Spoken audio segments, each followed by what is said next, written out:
मेरा सोने वाला है, सवेरा ढूंढने वाले, सवेरा होने वाला है, सवेरा होने वाला है।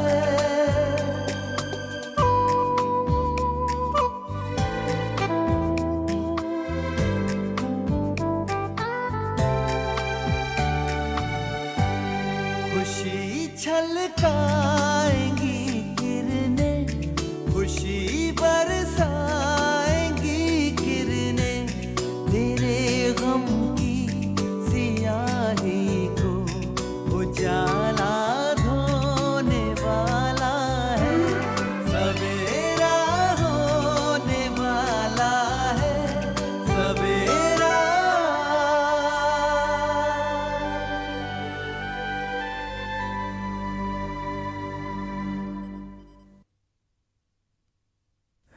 मैं उस बेवफा को बेवा कर दूंगा, बेवा कर दूंगा मैं उसे।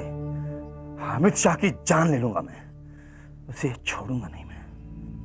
नहीं नहीं, हामिद शाह को मारकर कोई फायदा नहीं। बेवा होकर वो चुड़ैल किसी और को फंसाकर उसे निकाह कर लेगी, मुझे तो फिर भी नहीं मिलेगी वो। मेरी कभी नहीं होगी वो, कभी नहीं होगी मेरी वो। और अगर वो मेरी नहीं हो सकती तो उसे जीने का कोई हक नहीं है, उसे जीने का कोई हक नहीं है। मैं शगुफ्ता को ही खत्म कर दूंगा, खत्म कर दूंगा मैं उसे, जान ले लूंगा मैं उसकी। नहीं नहीं, मैं उसे मारूंगा नहीं, मैं उसकी जिंदगी मौत से बदतर कर दूंगा, मौत से बदतर कर दूंगा उसकी जिंदगी उस बेवफा की। सारी की सारी पुलिस फोर्स इमरान को तलाश रही है। ताज्जुब है, जेल से फरार होने के बाद वो अब तक हमारी नजरों से बचा हुआ है। पुलिस को अब तक उसका कोई सुराग नहीं मिला। सर, हो सकता है वो शहर से बाहर भाग गया हो। हाँ साड़सकर, मुमकिन है, लेकिन मेरे ख्याल में पुलिस की नजरों से बचकर इसी शहर में छुपा रहना उसके लिए ज्यादा आसान है, बजाय इसके कि शहर के बाहर चला जाए। क्योंकि शहर के चारों तरफ हर नाके पर हमारी पुलिस तैनात है। वो जिस किसी भी रास्ते से बाहर जाने की कोशिश करेगा, पुलिस की नजरों में आ ही जाएगा, पकड़ा जाएगा वो।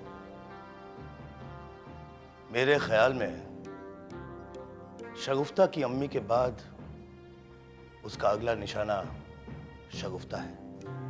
तकदीर और ऊपर वाले के खेल भी अजीब हैं बेटा।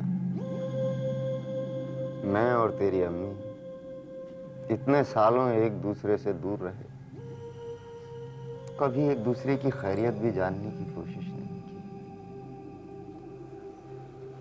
मगर उसके जनाजे में शरीक होना मेरी किस्मत में लिखा था।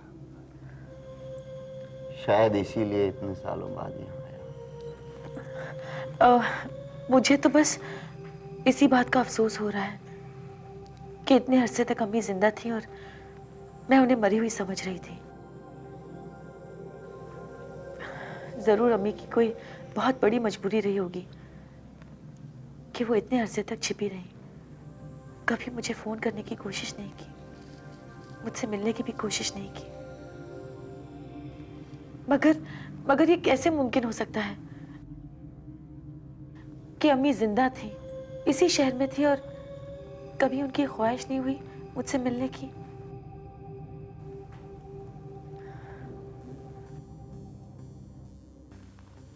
कोई माने या न माने, दुनिया जहान पुलिस चाहे मुझ पर और मेरी मरहूम मम्मी पर जो तोहमत, जो इल्जाम लगाना चाहे लगा सकती है, मगर हकीकत यही है, सच यही है कि मेरी अम्मी जिंदा थी। इस हकीकत से मैं बेखबर थी। अम्मी ने कभी मुझे कांटेक्ट करने की कोशिश नहीं की, कभी मुझसे मिलने की कोशिश तक नहीं की, मगर मुझे यकीन है कि उन दिनों जरूर अम्मी की दिमागी हालत ठीक नहीं रही होगी। शायद उनकी याददाश्त खो गई होगी, वरना उनके पास कोई वजह नहीं थी कि जिंदा रहते हुए भी दुनिया की नजरों में वो गुमनाम जिंदगी गुजारे। दुनिया से तो वो छुप कर रह ही रही थी, मुझसे भी छिपी रही। तुम तो आज यहीं रुकोगी ना? जी। तो ठीक है, मैं चलता हूँ। परवेज साहब, इजाजत चाहूंगा। ठीक है। हामिद साहब, आपने काफ़ी तकलीफ उठाई है और मैं इतने रोज़ यहाँ आपके घर में रहा, उसके लिए आपका बहुत बहुत शुक्रगुजार हूँ। अब पता नहीं ज़िंदगी में दोबारा मुलाकात मुमकिन होगी कि नहीं। अरे आप ऐसा क्यों कह रहे हैं? जब तक आप यहाँ हैं इंशाल्लाह मुलाकात होती रहेगी। आप कभी घर पर तशरीफ लाइए ना। नहीं हामिद साहब, दरअसल मैं लखनऊ वापसी का इरादा कर चुका हूँ। कल सुबह की ट्रेन से ही चला जाऊंगा। यहाँ से दिल पर बहुत बड़े बड़े जख्म लेकर जा रहा हूँ। बस सुकून है, दिल को तसल्ली है तो सिर्फ एक ही बात की कि शगुफ्ता को आप मिले, और मुझे यकीन है कि आपके साए में वो हमेशा खुश और महफूज रहेगी। हामिद साहब, हमेशा इसका ख्याल रखिएगा। आप बिल्कुल बेफिक्र रहिए। मैं कल इनके जाने के बाद घर चली आऊंगी। ठीक है, अपना ख्याल रखना। खुदा हाफिज। खुदा हाफिज। खुदा हाफिज।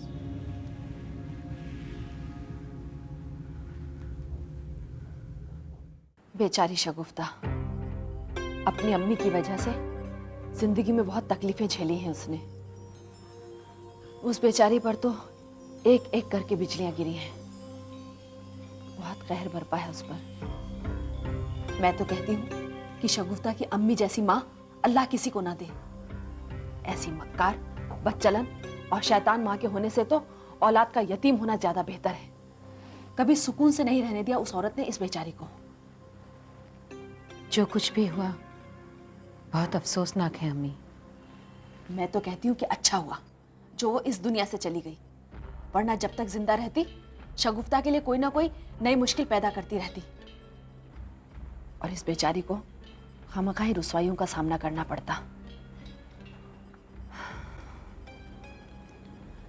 शबाना, मुझे नींद आ रही है, मैं अपने कमरे में जा रही हूँ। शब्बा खैर। शब्बा खैर।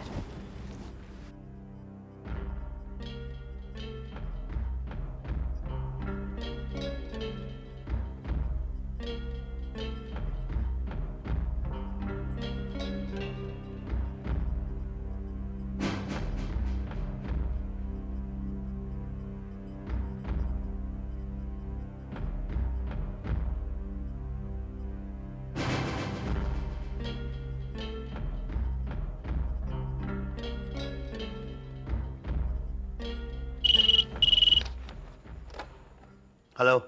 हेलो, क्या मैं इंस्पेक्टर घाणेकर से बात कर सकती हूँ? घाणेकर यार? कौन? शबाना? हाँ घाणेकर, कैसे हो? मैं ठीक हूँ, आप कैसी हैं? आई एम सॉरी, मैं समझ सकता हूँ किस दौर से गुजर रही हो। कहो, कैसे फ़ोन किया? घाणेकर, मैं ये जानना चाहती हूँ कि शगुफ्ता की अम्मी का माजरा क्या है। पहले उनका मारा जाना, फिर पता चलना कि वो जिंदा थीं, और अब दोबारा से उनका कत्ल होना। मुझे तफसील से बताओगे कि ये सब है क्या? शबाना, शगुफ्ता के रगों में खून नहीं, जहर दौड़ता है। अपने शौहर का उससे निकाह करवाकर आप अपने लिए सौत नहीं, बल्कि अपने लिए, हामिद के लिए और पूरे शाह खानदान के लिए आप मौत लेकर आई। मेरा यकीन मानो शबाना, वो लड़की कुछ भी कर सकती है। कल को हामिद की मिल्कियत हासिल करने के लिए वो आप सबको खत्म कर सकती है या करवा सकती है। शबाना, वो लड़की बहुत खतरनाक है और उसके खतरनाक इरादों का इल्म उसकी परछाई को भी नहीं होता। औलाद की खातिर हामिद का दूसरा निकाह करवाना ही था तो किसी सीधी सादी खानदानी लड़की से करवाती। क्या सारी दुनिया में सिर्फ अकेली एक शगुफ्ता रह गई थी? घाणेकर, शगुफ्ता हामिद की पसंद है, मेरी नहीं। और मेरे लिए हामिद की पसंद मायने रखती है, हामिद के लिए मेरी पसंद नहीं। खैर, मुझे उसकी अम्मी का किस्सा पूरी तरह से बताओ। वो सब शगुफ्ता और उसकी अम्मी की साजिश थी। इंश्योरेंस कंपनी से मोटी रकम हासिल करने के लिए उन दोनों ने ये खेल खेला था। खैर, तफसील से आप किस्सा सुनना ही चाहती हैं तो सुनिए। या अल्लाह, अरे उफ़,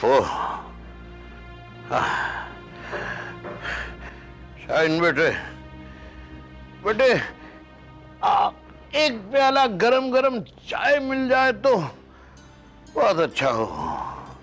क्या बात है अब्बू, आज सैर को काफी दूर निकल गए थे आप, आने में इतनी देरी हो गई। हाँ बेटे, वो पार्क में जहाँ हम जैसे टीनेजर बुजुर्ग बैठ के बातें करते हैं ना, वहाँ शेख हबीब मिल गए, उनसे बात शुरू हो गई। अब बात करते करते काफी दूर तक निकल गए हम लोग। समझ लो कि आज का चक्कर डबल हो गया। सोचा था चलो वापसी में टैक्सी में चलते हैं, लेकिन फिर सोचा कि नहीं, ये तो हमारी हार होगी। अभी तो हम जवान हैं। पैदल ही वापस लौट आए। लेकिन बेटे, घर आके एहसास हुआ ये सोचना बहुत गलत था।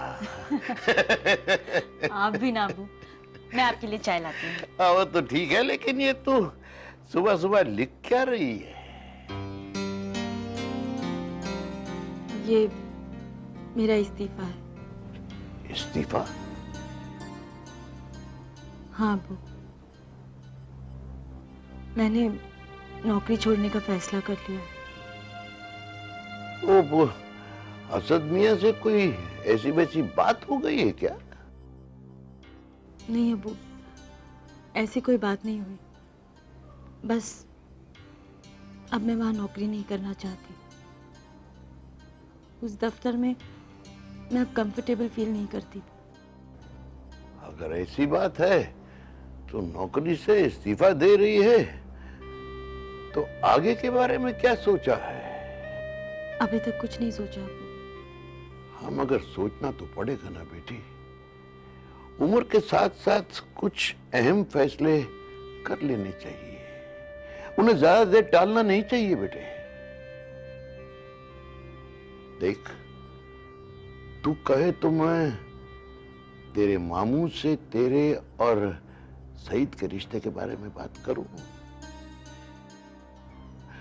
सईद ने अब तक निकाह नहीं किया है। हाँ, कुछ लड़कियां देखी जरूर हैं, लेकिन उसे कोई लड़की पसंद नहीं आई। लगता है कि वो तेरा इंतजार कर रहा है।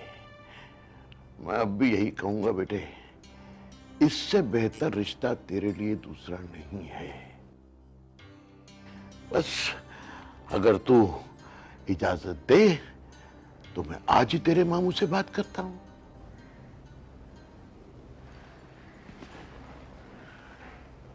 अब्बू,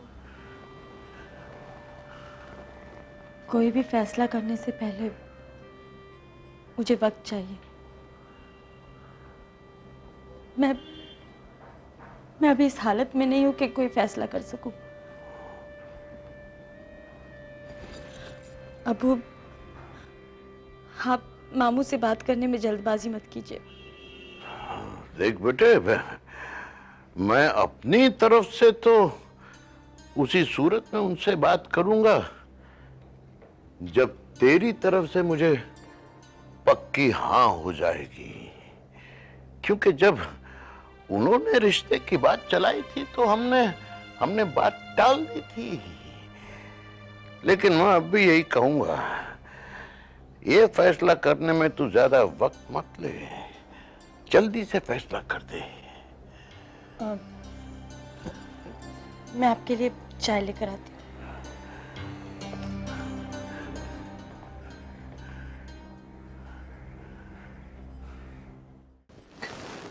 शगुफ्ता कब आएगी? शायद आज आ जाएगी। ऊपर वाला भी कभी कभी किसी के साथ बहुत नाइंसाफी कर देता है। शगुफ्ता के साथ भी उसने यही किया है। बेचारी की तकदीर में खुशियां लिखी ही नहीं।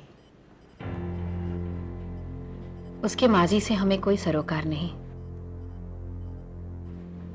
आज तक जो कुछ भी हुआ, उसने अपनी जिंदगी में जो कुछ भी किया, सही या गलत, हम उसे नजरअंदाज कर सकते हैं। मगर अब वो इस घर की बहू है, आपकी बीवी है। उसे समझाइए अब ऐसा कोई काम न करे जिससे कल को उसके लिए कोई मुसीबत पैदा हो और उसके हिस्सेदार आप और हम सब हों। अब उसकी इज्जत, उसकी आबरू, आपकी और इस घर की इज्जत है। आखिर कहना क्या चाहती है तू? मेरी घाणेकर से फोन पर बात हुई थी। उसने मुझे बताया कि शगुफ्ता साफ झूठ बोल रही है। उसे अपनी अम्मी के जिंदा होने का पूरी तरह से इल्म था। घाणेकर के मुताबिक शगुफ्ता न सिर्फ ये जानती थी कि उसकी अम्मी जिंदा हैं, बल्कि बस करो शबाना, बस करो। शर्म आनी चाहिए तुम्हें। शगुफ्ता को इस घर में आए 2 दिन नहीं हुए और तुमने उसके खिलाफ हामिद को भड़काना भी शुरू कर दिया। घाणेकर ने कहा कि शगुफ्ता साफ झूठ बोल रही है और तुमने यकीन कर लिया। आखिर किस बिना पर यकीन कर लिया तुमने? यह भी तो हो सकता है कि घाणेकर झूठ बोल रहा हो या फिर उसकी मालूमात गलत हो। अम्मी, मेरा मकसद हामिद को शगुफ्ता के खिलाफ भड़काना नहीं है। ऐसा करके मुझे क्या हासिल होगा? ऐसा क्यों करूंगी मैं? ताकि तुम हामिद की नजरों में शरीफ बन सको और शगुफ्ता से हामिद नफरत करने लगे। अम्मी, अगर मेरा इरादा हामिद के दिल में शगुफ्ता के लिए नफरत जगाना होता तो मैं इन्हें शगुफ्ता से निकाह की इजाजत ही क्यों देती? निकाह की इजाजत तो तुमने इसलिए दी ताकि तुम हामिद की नजरों में नेक दिल, भली और शौहर की खुशियों पर कुर्बान होने वाली औरत साबित हो सको। यह काम तो तुम्हारा हो गया, मगर अब तुझसे बर्दाश्त नहीं हो रहा है। अब बस भी कीजिए अम्मी, इस फिजूल की बहस को और मत खींचिए। मैं मुआफी चाहती हूँ। मुझे इस किस्म की बात अपनी जुबान पर नहीं लानी चाहिए थी। मैं ये भूल गई थी कि मुझ पर इस घर में कोई भी यकीन नहीं करता। मगर मैंने कुछ भी गलत इरादे या गलत नीयत से नहीं कहा। माफ कर दीजिए।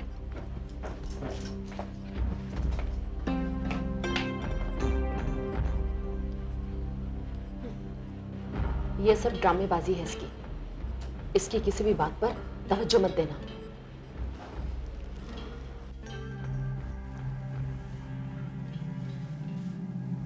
बेटा, अपना ख्याल रखना और अपनी खैरियत की खबर भेजती रहना है। जी अब्बू। तो बेटा, हो सके तो मेरी ख्वाहिश जरूर पूरी कर देना। जब मेरा इंतकाल हो तो मुझे दुनिया से रुखसत करने के लिए लखनऊ जरूर आ जाना। कहीं ऐसा ना हो कि मेरी लाश लावारिसों की। अब्बू, ऐसी बातें मत कीजिए। मैं जानती हूँ कि मैंने और अम्मी ने आपको बहुत तकलीफ पहुंचाई है, बहुत गहरे जख्म दिए हैं आपको। हो सके तो मुझे मुआफ कर दीजिए और अम्मी को भी। मुझे जो भी तकलीफें पहुंची उन्हें बर्दाश्त करने की कुव्वत मुझ में है, मगर मैं नहीं चाहता कि तुझे अपनी ज़िंदगी में ऐसी तकलीफें बर्दाश्त करनी पड़े। इसलिए बेटा, जाने से पहले तुझे एक मशवरा देना चाहता हूँ। हो सके तो उस पर अमल करना। हामिद शाह बड़ा ही नेक, ज़हीन और सुलझा हुआ शख्स है। अगर तू उसके साथ अपनी ज़िंदगी सुकून से, खुश रहकर गुजारना चाहती है तो उसके साथ अब कोई फरेब, कोई दगा मत करना बेटा। एक झूठ इंसान से कई कई गुनाह करवा देता है। इसलिए बेटा अब उसके साथ कभी फरेब मत करना, कभी कुछ छुपाना मत, कभी कुछ झूठ मत बोलना। आइंदा कोई ऐसा काम मत करना बेटा जिसकी वजह से तुझे अपने शौहर के सामने झूठ बोलना पड़े। हामिद शाह के सामने खुद अपनी सारी गलतियां कबूल कर लेना। जो गलतियां तूने आज तक की हैं, जो झूठ तूने दुनिया के सामने बोले हैं, उन्हें खुद बता देना उसे और माफी मांग लेना। वरना बेटा तुझे अपने सीने पर पूरी जिंदगी कई बोझ रखकर जीना पड़ेगा। उसे सारी हकीकत से वाकिफ करा देना बेटा। मुझे यकीन है वो तुझे जरूर माफ कर देगा।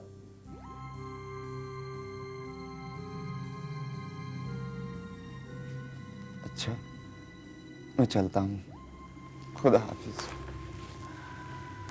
खुदा हाफिज अब्बू।